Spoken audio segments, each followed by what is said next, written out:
Bismillahirrahmanirrahim. Assalamualaikum warahmatullahi wabarakatuh. Alhamdulillahirrahmanirrahim. Puji syukur kita panjatkan kepada Allah Subhanahu wa Ta'ala karena berkat limpahan rahmatnya sehingga tugas PTS dari mata kuliah Ethical Hacking and Penetration Testing 1 dapat diselesaikan. Kemudian salawat serta salam tetap tercurahkan kepada kanjeng Nabi Muhammad SAW, Nabi yang mengajarkan kita ajaran yang sebenar-benarnya. Yang terhormat dosen pengampu dari mata kuliah Etika Hacking yaitu Bapak Unggal Reskiawan SOMT, dan yang saya banggakan teman-teman sekalian.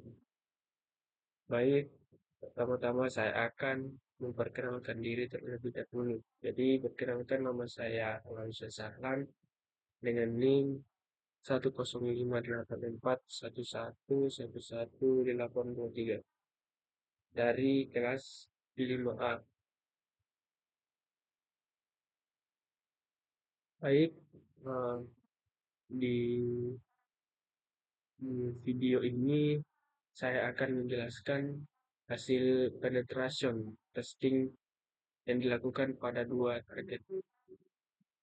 Yang pertama itu ada website industri dengan websitenya itu konten .co.id.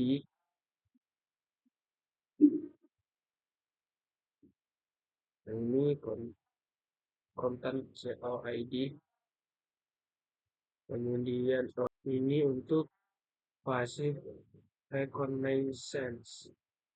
Selanjutnya yang kedua itu ada target lab yaitu 192.168.56.101. Ini untuk aktif reconnaissance.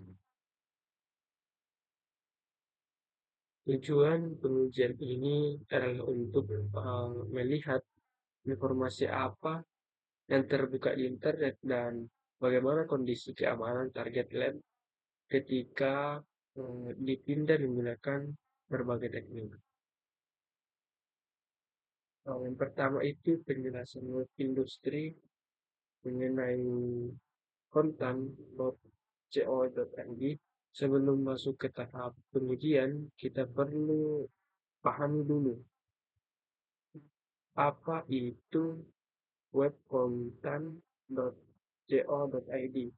Jadi web content.co.id merupakan situs berita ekonomi dan keuangan di Indonesia.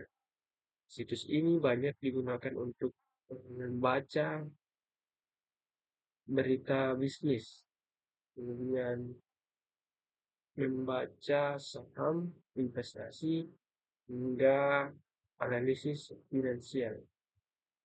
Karena merupakan media pasar. Di situs ini memiliki berbagai domain. Kemudian email resmi redaksi, selanjutnya teknologi CDN, dan banyak jejak digital yang muncul di internet.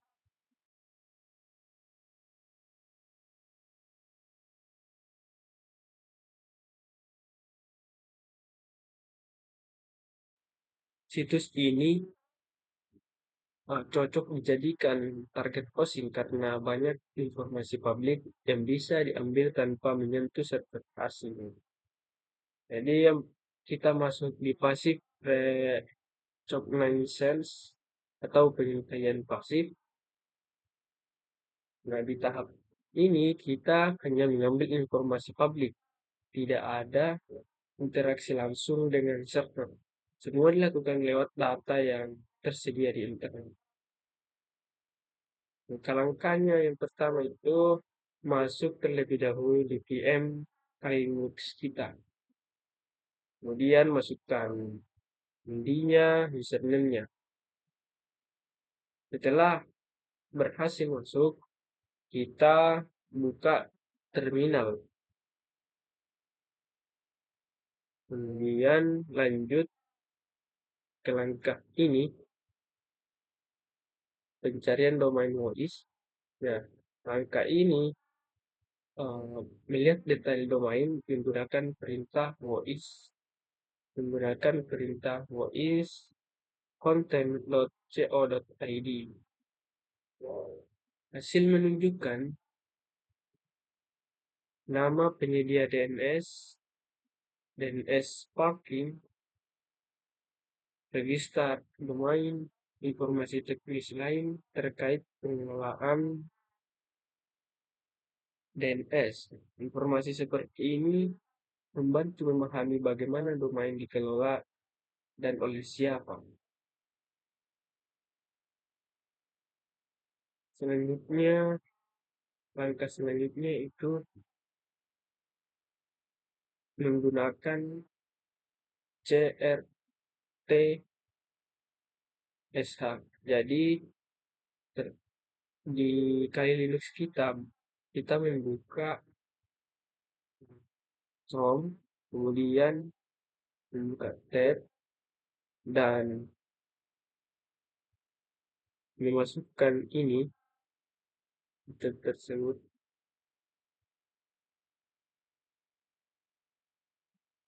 Setelah hasilnya muncul seperti pada gambar ini, kemudian kita kasih masuk di kolom ini, kasih masuk tentang ini, kita ketikkan masuk ini. Oke.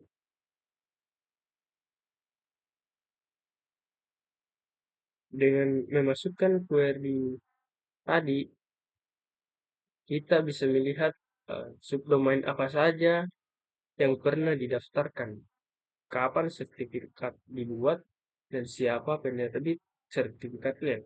Ini penting untuk melihat jejak digital sebuah website. Kemudian langkah selanjutnya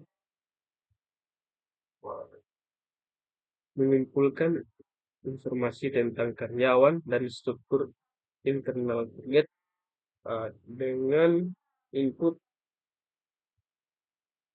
shift dengan input seperti ini. Nah, di sini terlebih dahulu kita buka tab baru di Chrome, misalnya kita buka tadi, kemudian kita kasih masuk ini,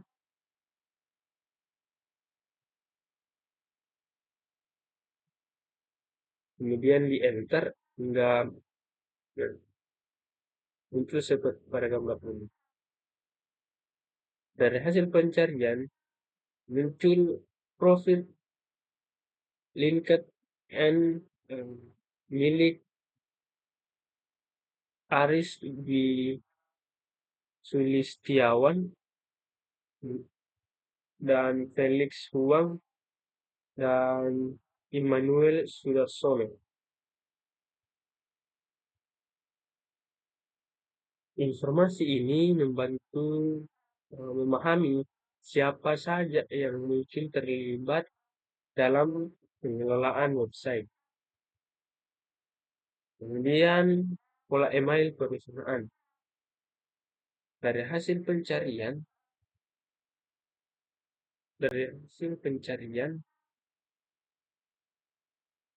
terlihat bahwa PT Kontan menggunakan email berbasis divisi, bukan email nama personal. Contohnya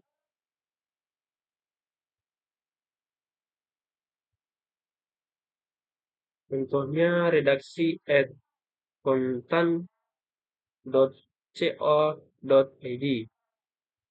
Nah, dengan pola ini kita bisa menebak divisi lain yang mungkin menggunakan format serupa, seperti it@kontan.co.id,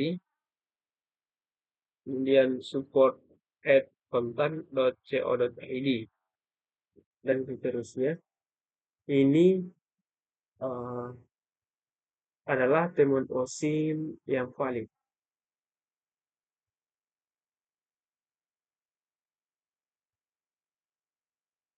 Selanjutnya teknologi yang digunakan. Pertama kita masuk kembali ke terminal, kemudian mengetikkan perintah what web kontan.co.id. Nah, perintah what web kontan.co.id ini digunakan untuk melihat teknologi yang dipakai situs. Hasilnya menunjukkan bahwa website menggunakan Amazon CloudFront VPN sehingga tidak terlihat adanya file konfigurasi, backup, atau kredensial yang bocor. Hal ini berarti tidak ada informasi sensitif yang terpapar pada lapisan depan situs. Web hanya dapat melihat teknologi permukaan karena CDN menyembunyikan server asli, aktif, reconnaissance, atau penelitian aktif. Nah, di bagian informasi sensitif yang terpapar, sini pemeriksaan dilakukan menggunakan Google Notes, GitHub Search, dan Pastebin Search. Berdasarkan pencarian tersebut, tidak ditemukan informasi sensitif yang terpapar seperti konfigurasi, kredensial, atau backup. Tidak adanya temuan juga didukung oleh hasil web yang menunjukkan situs menggunakan Amazon CloudFront sehingga lapisan depan situs terlindungi dan tidak menampilkan file sensitif. Selanjutnya masuk di aktif reconnaissance atau pengintaian aktif. Pada tahap ini, kita mulai berinteraksi langsung dengan target lab, yaitu 192, 168, 56, 101. Pertama-tama, yang kita lakukan itu, kita pastikan dulu bahwa di network adapternya kita memilih NAT dikali Linux. Ini adalah bukti konfigurasi jaringan VM-nya. Selanjutnya masuk ke terminal, kemudian ping, ketikkan ping 192.168.56.101. Pertama kita cek apakah target hidup. Hasil host recovery menunjukkan target terdeteksi hidup, tetapi ping diblokir. Tidak ada balasan dari target. Ini merupakan tanda awal bahwa sistem menggunakan firewall ketat. Selanjutnya, pemindaian port and versi Active Recon. Kita mengetikkan di terminal lagi yaitu sudo nmap -ss -sv 192.168.56.101. Ini merupakan bukti kegagalan nmap scan SS yang menunjukkan firewall ketat memblokir semua port aktif. Reconnaissance dilakukan terhadap target lab 192.168.56.101. Selanjutnya di bagian TCP connection. Nah, kita ketikkan lagi di terminal yaitu sudo nmap -st -sp -o -vn 92.168.56.101. Nah, di scan kedua ini juga gagal, tidak ada port yang merespon. Ini memperkuat bahwa target memakai firewall yang sangat ketat. Selanjutnya UDP. Scan SQL. Di terminal kita ketikkan kembali yaitu sudo nmap minus s2 minus pn minus pp 192.168.56.101. Scan UDP menunjukkan semua port status open filtered. Artinya tidak ada respon dari target. Nmap tidak menunjukkan apakah port terbuka atau diblokir.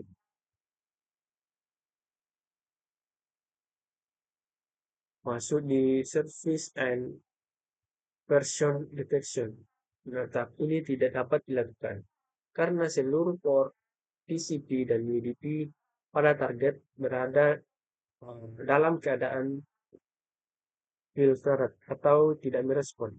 Firewall menolak semua koneksi sehingga tidak ada port terbuka yang bisa dianalisis untuk mengetahui layanan maupun versi software. OS fingerprinting. OS fingerprinting gagal karena semua jenis probe yang dikirim diblokir firewall. Tidak ada respon balik yang dapat digunakan untuk menebak sistem operasi target. Selanjutnya masuk di network protocol analysis. Di sini kita buka Ures Hard pada Kali Linux.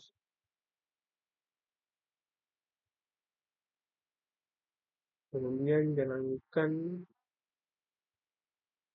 Ures Hard tersebut.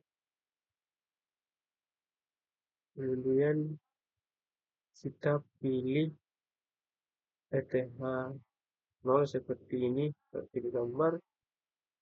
Lalu klik ikon sirip ikan biru. Ikon ini untuk memulai proses menangkap paket jaringan secara real time. Kemudian masuk di terminal, kirim ping sambil Wireshard sedang merekam.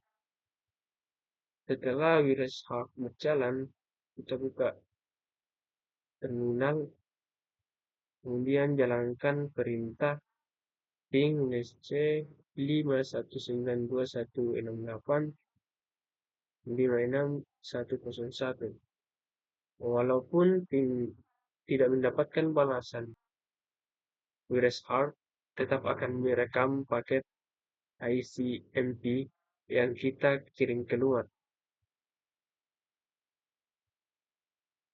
Selanjutnya, kita hentikan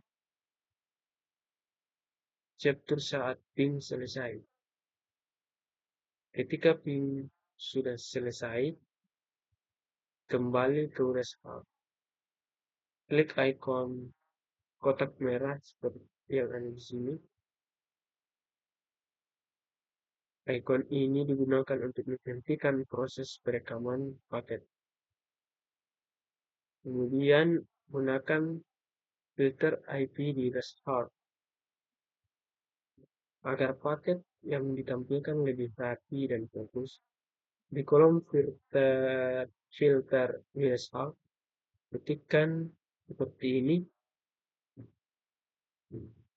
IP.ddr sama dengan 192.168.56.101. Lalu tekan enter. Fungsi filter ini menampilkan hanya paket yang berasal dari atau menuju ke IP 192.168.56.101. Nah, ini untuk menghilangkan paket lain yang tidak penting. Dengan begini, hasil analisis jauh lebih mudah dibaca.